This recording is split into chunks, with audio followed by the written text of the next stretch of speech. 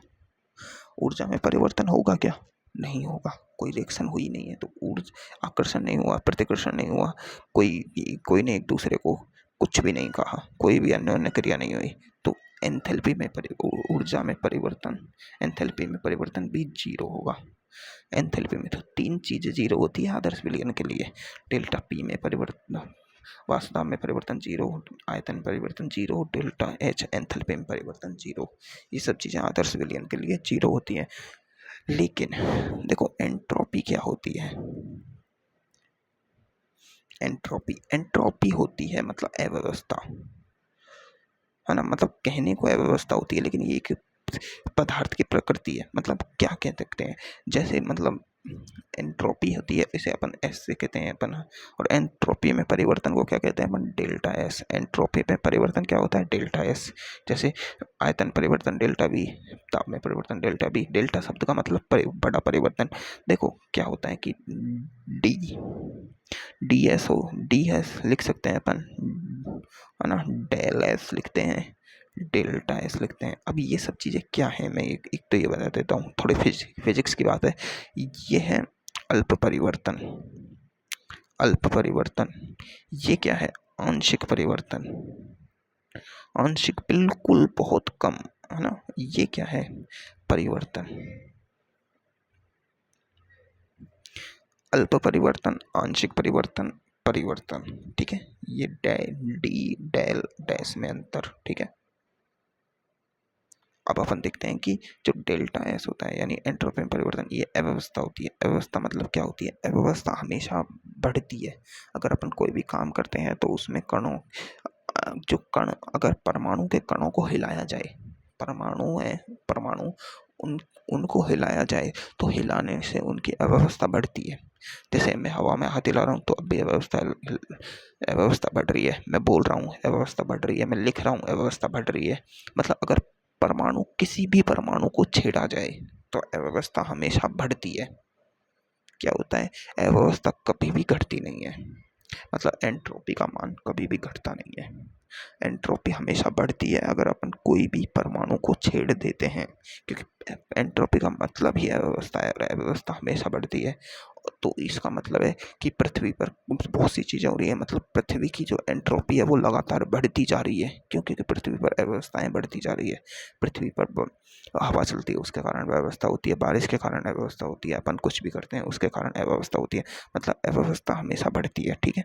तो अब आदर्श विलयन हो चाहे अनादर्श विलयन हो, कोई भी हो, अव्यवस्था हमेशा बढ़ेगी। मतलब डेल्टा एस है जो हमेशा पॉजिटिव होगा, हमेशा क्या होगा?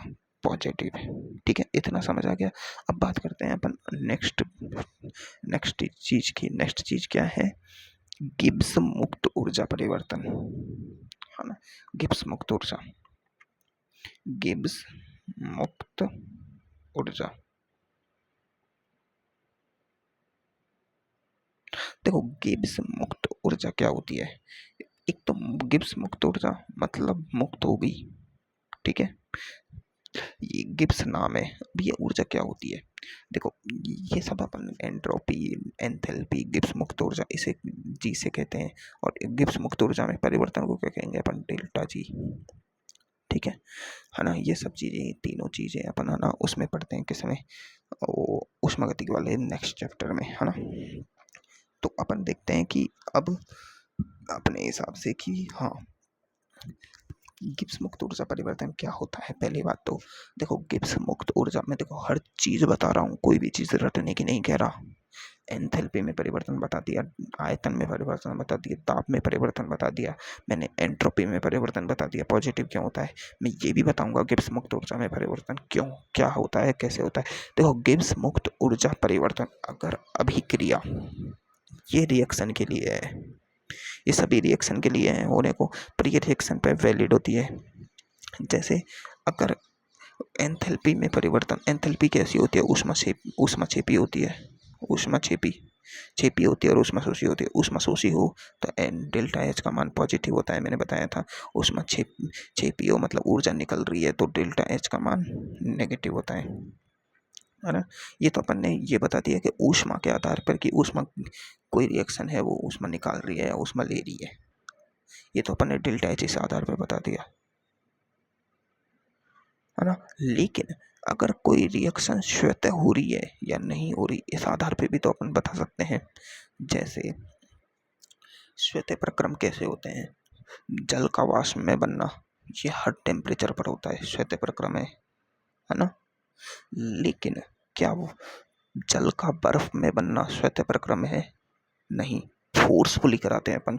प्रेशर हाई टेम्परेचर और हाई प्रेशर और लो लो प्रेशर और लो टेम्परेचर पर अपन कराते हैं, ये रिएक्शन कराते हैं ना, स्वतः प्रक्रम नहीं है। देखो बर्फ है, बर्फ से जल बनता है, जल से वाष्प बनती है, ये स्वतः प्रक्रम है। लेकिन ये उल्टा प्रक्रम कराएं अपन तो ये स्वतः नहीं होता है ना। तो स्वतः प्रक्रम, अगर कोई रिएक्शन स्वतः हो तो डेल्टा जी होती है वो नेगेटिव होगा है ना। अगर कोई रिएक्शन अपन कराएं, जबरदस्ती कराएं, मतलब होना नहीं चाहती पर अपन करा रहे हैं, कोई रिएक्शन होना नहीं चाहती, मतलब कोई रिएक्शन होना नहीं चाहती और अपन उसे जबरदस्ती करा रहे हैं, मतलब फोर्सफुली प्रेशर लगा के टेम्परेचर लगा के करा रहे हैं है ना, तो वो क्या होगी, उसमें डेल्टा जी होगा पॉजिटिव। ठीक है, तो अब देखो अपन ने विलियन बनाया, ए को लिया, बी को लिया, बना दिए। पहले ए को डाला अपन ने, फिर बी को डाल दिया, फिर अपन ने कुछ किया क्या यहाँ पे, ए और बी।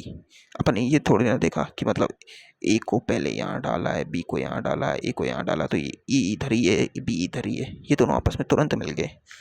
मिले कि नहीं मिले, आपस में मिले कि नहीं मिले, मिले। तो कैसे प्रक्रम, स्वतः प्रक्रम, तो डेल्टा जी नेगेटिव।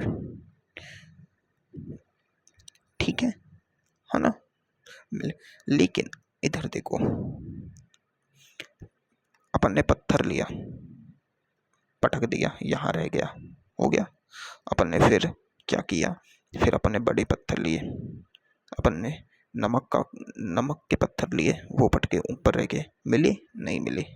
अगर अपन इनमें क्या करें, इनमें दबाव दें मतलब दबाव, कोई भी बल लगाएं, फोर्स लगाएं जिससे ये दोनों चूर्ण हो और फिर उन्हें मिक्स करें तो तब मिलेंगे।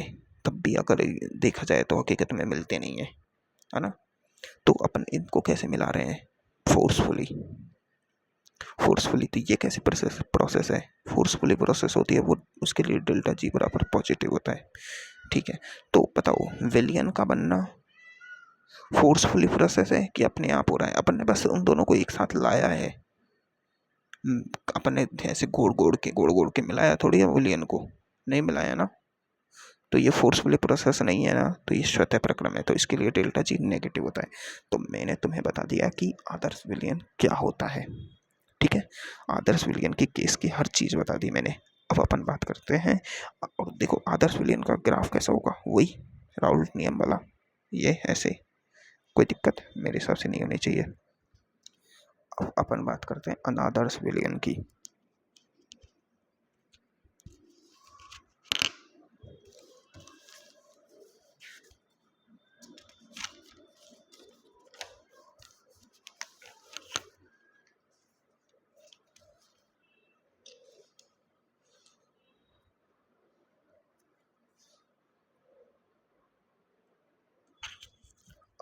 अब बात करते हैं अपन अनादर्श विलयन की, किसकी, अनादर्श विलयन की। अब देखते हैं कि जो अनादर्श विलयन होता है वो क्या होता है। कि देखो अनादर्श विलयन है, पहली बात तो वो राउल्ट के नियम का पालन नहीं करेगा। तो अनादर्श विलयन अब राउल्ट के नियम का पालन नहीं करेगा तो उसमें क्या होगा, उसके जो विलयन में उसमें या तो आकर्षण होगा या प्रतिकर्षण। सही बात है, उनके जो ए और बी है उसमें आपस में आकर्षण होगा या प्रतिकर्षण होगा, है ना। अब आकर्षण और प्रतिकर्षण के आधार पर अपन इसको दो भागों में बांट सकते हैं कि राउल्ट के नियम से एक तो धनात्मक विचलन प्रदर्शित करें और एक ऋणात्मक विचलन प्रदर्शित करें। ठीक है, धनात्मक इधर अपन लेते हैं धनात्मक विचलन, है ना, इधर अपन लेते हैं ऋणात्मक विचलन। अब देखो कैसे है, देखो पहली बात तो ये राउल्ट के नियम का पालन नहीं करेगा, दोनों ही विलियन राउल्ट के नियम का पालन नहीं करेंगे क्योंकि दोनों ही अनादर्श हैं। और ये ही है ना। अब देखो धनात्मक विचलन का मतलब क्या है कि मतलब पहले राउल्ट का नियम क्या कहता था कि पी एस बराबर P A not X A plus P B not X B होना चाहिए, लेकिन धनात्मक विचलन मतलब इन दोनों के दाब है उस दाब से ज़्यादा हो गया है इसका दाब, ये हो गया धनात्मक मतलब पॉजिटिव, मतलब पी प्रेक्षित है वो ज़्यादा हो गया पी सैद्धांतिक से। अब देखो ज़्यादा कब होगा, मैंने क्या बताया था, आकर्षण हो गया तो एक दूसरे के पास आ जाएंगे, पास आ जाएंगे तो अपन को टेम्परेचर ज़्यादा देना पड़ेगा तो वाष्प दाब लेट स्थापित होगा, है ना, लेट स्थापित होगा तो वाष्प दाब में वृद्धि हो जाएगी कि नहीं होगी, कि नहीं होगी। तो मतलब इसमें डेल्टा पी कैसा आ रहा है, पी प्रेक्षित माइनस पी सैद्धांतिक करने पर डेल्टा पी आएगा इसमें पॉजिटिव। ठीक है, रटने की कोई बात नहीं है इसमें, रटने की क्या बात है, सब याद करने की बात है और याद ही करना है अपन को। इसमें पॉजिटिव आएगा और इसमें क्या होगा, पी एस है जो less than P A X A plus P B not X B होगा, मतलब प्रेक्षित है वो लेस देन सैद्धांतिक होगा, मतलब डेल्टा पी होगा जो नेगेटिव होगा ना। इसमें क्या होगा कि मतलब इसमें क्या होगा, ए का आकर्षण है और बी का आपसी आकर्षण है वो कम है ए बी के आकर्षण से, मतलब ए बी जब विलयन बना दिया उसका आकर्षण ज़्यादा हो गया, ए और बी एक दूसरे को ज़्यादा आकर्षित कर रहे हैं। अब ज़्यादा इसमें आकर्षण ज़्यादा हो गया तो मतलब ये आकर्षण होगा इसमें आकर्षण ज़्यादा हो जाएगा। इसमें क्या होगा कि ए का आकर्षण है, बी का आपसी आकर्षण है वो ज़्यादा है ए बी के आकर्षण से, मतलब विलयन बनाते हैं तो प्रतिकर्षण होता है ए बी में, प्रतिकर्षण होगा ए बी में हो रहा है। ठीक है, मतलब इधर आकर्षण हुआ है, मतलब अणु पास आएंगे विलयन बनाने पर, अणु पास आएंगे ना विलयन बनाने पर, अणु पास आएंगे तो डेल्टा वी है इसमें जो आकर्षण होगा, है ना, आकर्षण होगा मतलब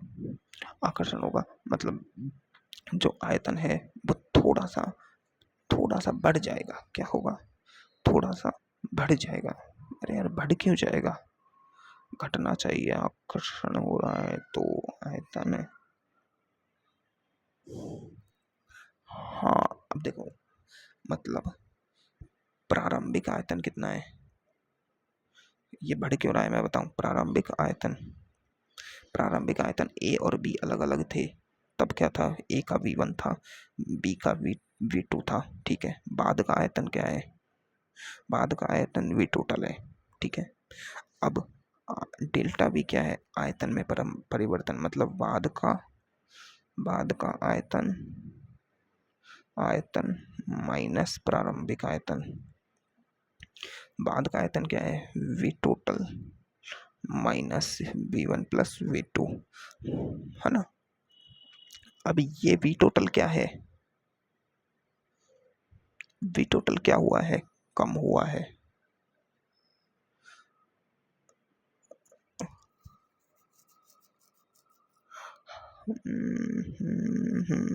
अरे यार ये बाद के आयतन से मतलब थोड़ी होता है, ये इसमें आएगा प्रारंभिक आयतन में परिवर्तन, है ना, बटे माइनस बाद का आयतन, प्रारंभिक है V1 plus V2 minus V total. अब V1 प्लस V2 ज़्यादा है, ये कम है तो ये पॉजिटिव आएगा, डेल्टा V पॉजिटिव आ रहा है ऐसे, है ना, मतलब बाद का आयतन थोड़ा सा कम हुआ है तो मतलब आयतन में परिवर्तन हुआ है, आयतन है जो थोड़ा सा बढ़ गया है ना, डेल्टा V है जो ज़्यादा है मतलब पॉजिटिव है, मतलब आयतन थोड़ा सा बढ़ गया है। क्या ये सही है क्या,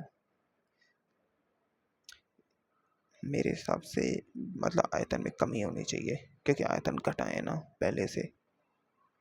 रुको मैं देखता हूँ, 1 मिनट। अभी क्लास चल रही है, देखता हूँ मॉड्यूल में।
देखो मैंने ना कॉफी में गलत लिख रखा था, इसमें नो अपन मॉड्यूल में देखते हैं कि क्या है।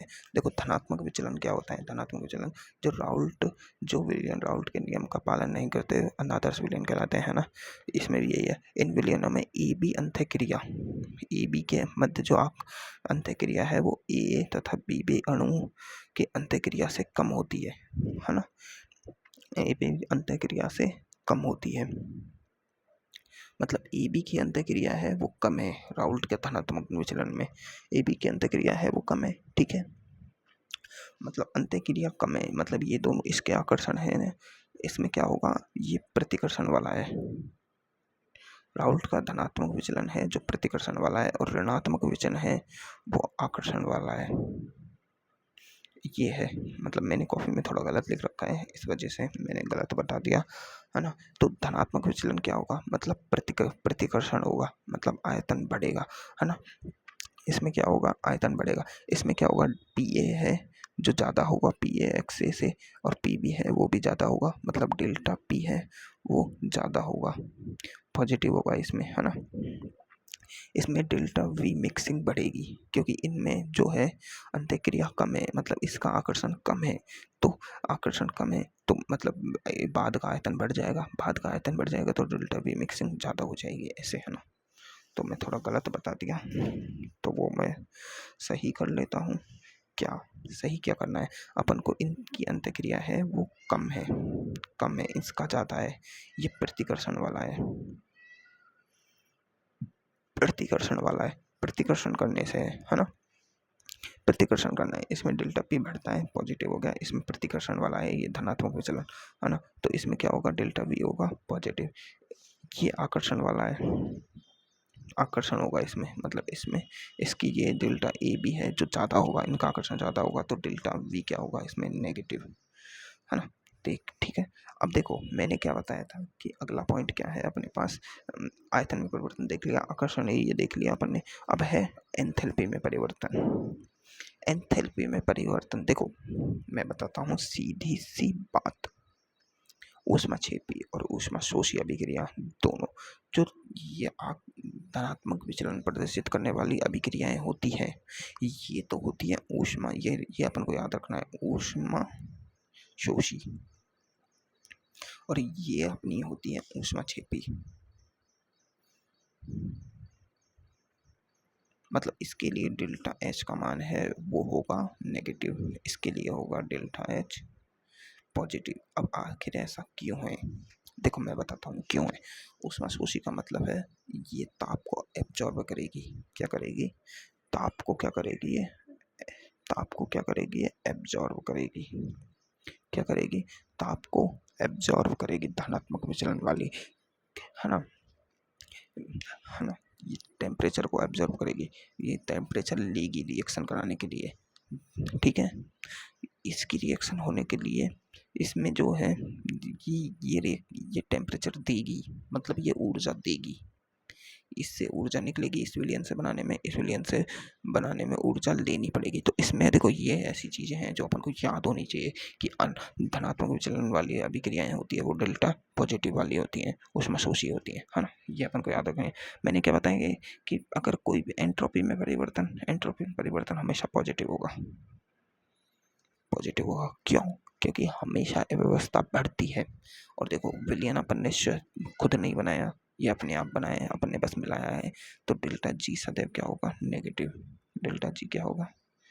नेगेटिव, है ना। अब देखो इनके एग्जाम्पल्स हैं, देखो मॉड्यूल में तो बहुत सारे हैं लेकिन सर ने सिर्फ 3 एग्जाम्पल दिए हैं, तीन एग्जाम्पल दिए हैं। ये एग्जाम्पल ही अपन को याद करने हैं, ये वाले मैं दिखा दे रहा हूँ, तुमने नहीं लिख रखे हैं तो लिख लेना। ये वाले एग्जाम्पल, ये देखो hexane, heptane, bromine, chloro, benzene, toluene, जो एक जैसे होते हैं क्योंकि एक जैसे वाले आदर्श विलयन बनाते हैं। और इसके एग्जाम्पल धनात्मक विचलन वाले के, और ये है ऋणात्मक विचलन वाले के।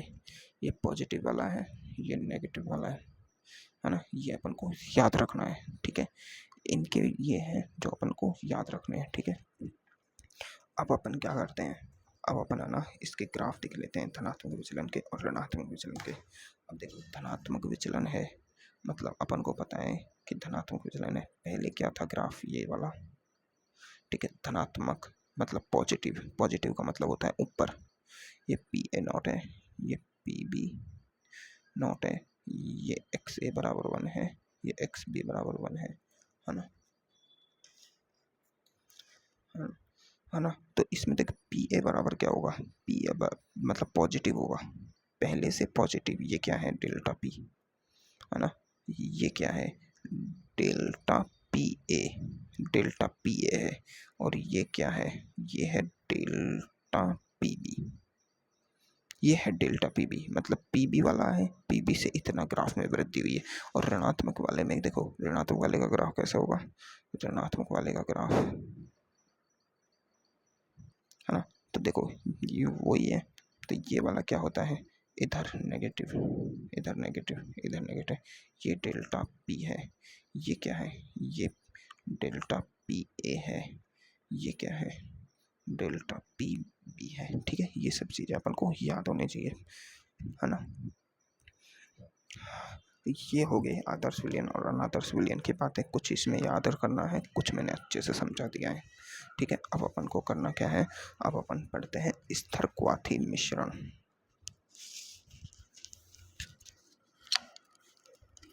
अब अपन देखते हैं एजोट्रोपिक मिक्सचर। क्या देखते हैं अपन? एजोट्रोपिक मिक्सचर मतलब एजोट्रोपिक मिक्सचर मतलब स्थिर क्वाथी मिश्रण। स्थिर क्वाथी मिश्रण यानी देखो स्थिर क्वाथी मिश्रण क्या होता है कि अपन विलयन बना रहे हैं, ठीक है ना। तो अपन क्या करें कि दो द्रवों को मिक्स करते हैं, विलयन बनाते हैं, है ना।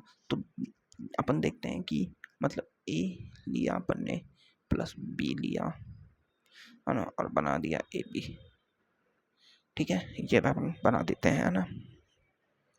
अपन ऐसे बना देते हैं ए बी, है ना। तो देखते क्या है कि होता क्या है कि जब अपन ए और बी लेके ए बी बनाते हैं तो मतलब मेन बात क्या होती है कि ए को अपन किसी ताप पर उबालते हैं, इसका कोई क्वथनांक बिंदु होता है, इसका भी कोई क्वथनांक बिंदु होगा, और विलयन बना दिया, इसका भी कोई क्वथनांक बिंदु होगा, है ना। क्वाथी का मतलब क्वथनांक ही हो रहा है ना। अब देखो इसका क्वथनांक बिंदु, इसका क्वथनांक बिंदु, इसका मान लो कुछ एक्स क्वथनांक बिंदु है, इसका वाई क्वथनांक बिंदु है और इसका जेड क्वथनांक बिंदु है। मान लो ये 100 है, ये 20 है, ये मान लो कुछ भी हो सकता है ना, है ना। तो अब देखो इनके क्वथनांक बिंदु हैं। अब द्रव तथा वाष्प का संगठन, अब देखते हैं कि अपन ने एक निश्चित संगठन में दो द्रवों का वह मिश्रण, इसका मतलब क्या है कि एक निश्चित संगठन, एक फिक्स वैल्यू पे मतलब फिक्स मोल पर दो द्रवों का मिश्रण बनाया, है ना, जो एक ही ताप पर उबलता है। क्या है, वो एक फिक्स ताप पर उबलता है, स्थिर क्वाथी मिश्रण कहलाता है। मतलब ऐसा द्रव बनाया अपन ने जो इन दोनों का द्रव है, इन दोनों के द्रव से मिलके अपन ने एक द्रव बनाया है, वो एक निश्चित एक फिक्स टेम्परेचर पर उबलता है, तो वो स्थिर क्वाथी मिश्रण होता है। मतलब मतलब मतलब ऐसा मिक्सचर, है ना, ऐसा मिक्सचर जो एक फिक्स टेम्परेचर पर उबले वो स्थिर क्वाथी मिश्रण कहलाता है ना। मतलब ये टेम्परेचर, अब ये टेम्परेचर है, ये अगर मान लो इन दोनों का योग कितना है, इन दोनों में सबसे कम टेम्परेचर 20 है इसका, अगर इसका 15 पे ही उबल जाए, ये 15 पर ही उबल जाए, तो ये है निम्न क्वाथी, है ना, निम्न क्वाथी। अगर ये इन दोनों से ज़्यादा मतलब 130 पर उबले, मतलब ये है उच्च क्वाथी, है ना। अब देखो इसकी पॉइंट क्या होती है कि द्रव तथा वाष्प प्रावस्था का संगठन समान होना चाहिए, समान होता है स्थिर क्वाथी मिश्रण में, है ना।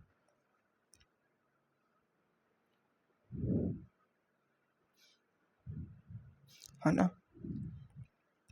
और इसमें क्या होता है कि इनकी जो मोल भिन्न होती है एक्स ए बराबर होती है गामा ए के, मतलब वाष्प प्रावस्था की, और द्रव प्रावस्था और वाष्प प्रावस्था की मोल भिन्न होती है, वो बराबर होती है एक्स बी बराबर होगी गामा बी के, है ना।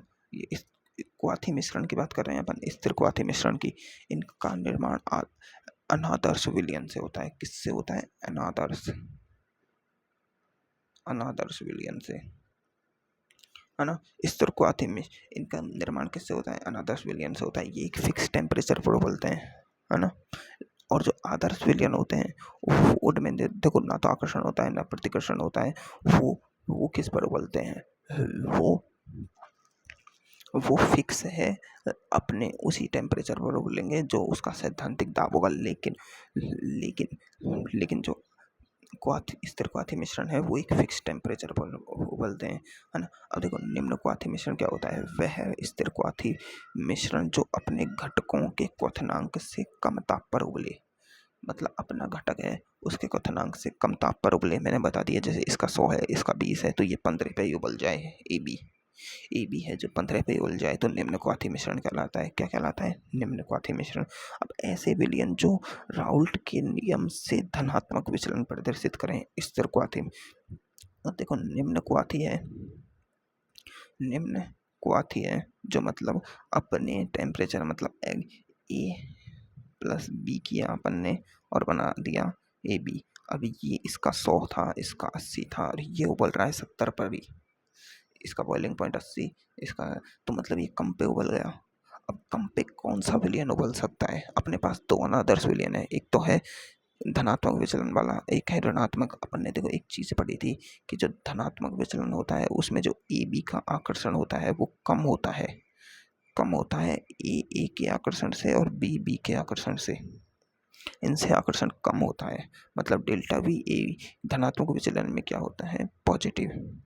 क्यों? क्योंकि इसमें जो आयतन है वो बढ़ जाता है, आयतन बढ़ जाता है, मतलब प्रतिकर्षण होता है। मतलब क्या होता है? प्रतिकर्षण। अब मान लो यहाँ पर हो गया प्रतिकर्षण विलयन बनाने पर, ए प्लस बी करने पर प्रतिकर्षण हो गया, मतलब दूर दूर हो गए कण, कण दूर दूर हो गए, तो थोड़े टेम्परेचर पर ही वो हीट हो जाएंगे, हीट होके ऊपर उड़ने लग जाएंगे, और उनका क्वथनांक बिंदु है वो कम टेम्परेचर पर आ जाएगा, कम पर ही आ जाएगा। अब देखो ए था, है ना, उसके उनमें आकर्षण ज़्यादा था तो उनका क्वथनांक बिंदु ज़्यादा हो गया। बी में भी आकर्षण इन इससे ए बी से ज़्यादा था, है ना, बी में भी आकर्षण, तो उसका क्वथनांक बिंदु भी ज़्यादा था। लेकिन इन दो इसमें क्या है? यहाँ प्रतिकर्षण हो रहा है, प्रतिकर्षण हो रहा है। अपन देखते हैं कि लिक्विड थोड़ा लेट गर्म होता है ना। जो सॉलिड, जो गाढ़ा द्रव होता है वो लेट गर्म होता है ना। लेकिन लेकिन जो जो जो पतला द्रव होता है, पतला सबसे जल्दी, पतला द्रव होता है वो जल्दी उबलता है ना। अपन देखते हैं कभी कभी, देखते हैं कि अपन वाटर लेते हैं, है ना, वाटर में थोड़ा सा नमक मिला दें, थोड़ा सा नमक, तो वो पानी है वो जल्दी बॉयल होने लग जाता है। कारण क्या है? कारण ये है कि जो वाटर होता है और उसमें नमक मिला दिया जाए तो नमक है उस ये जो विलयन बनता है ये कैसा विलयन बन जाता है, ये विलयन बन जाता है निम्न क्वाथी मिश्रण। कैसा विलयन बन जाता है? निम्न क्वाथी मिश्रण। कैसा विलयन? निम्न क्वाथी मिश्रण। और निम्न क्वाथी मिश्रण कम ताप पर ही उबलने लग जाता है ना। ये समझ आ गया। इसका जो एग्जाम्पल है निम्न क्वाथी मिश्रण का वो क्या है? C2H5OH 95.5% है ना। प्लस मिक्स कर दो इसमें H2O 4.5%, तो बन जाएगा अपना स्थिर क्वाथी मिश्रण निम्न वाला। ठीक है। अब उच्च में क्या होगा? उच्च वाला ऋणात्मक विचलन वाले प्रदर्शित करेंगे उच्च ताप। क्यों? क्योंकि उनमें जो ए और बी इनमें आकर्षण है ए बी का वो ज़्यादा होता है। ए बी का आकर्षण ज़्यादा होगा मतलब आयतन कम हो जाएगा, डेल्टा भी कम हो जाएगा मतलब आकर्षण कम हो जाएगा। अब आकर्षण ज़्यादा होगा तो उसके जो अणु है वो बिल्कुल पास पास आ जाएंगे, गाढ़ा लिक्विड बनेगा, गाढ़ा सॉल्यूशन बनेगा तो उसको टेम्परेचर ज़्यादा चाहिए तो वो अधिक टेम्परेचर पर उबलेगा। और अधिक टेम्परेचर पर उबलेगा तो इसका एग्जाम्पल धनात्मक विचलन वाला उदाहरण है HNO3 का 68% प्लस H2O 32%। ये हो गया अपने स्थिर क्वाथी मिश्रण। अब देखो यहाँ से आगे हैं सर के क्वेश्चंस, और क्वेश्चंस काफ़ी हैं।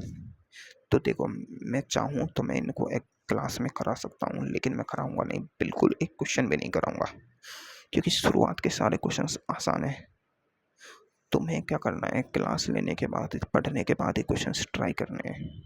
क्वेश्चंस क्या करने हैं? ट्राई करने हैं। बस जैसा जैसा क्वेश्चंस कहे वैसा वैसा करना है।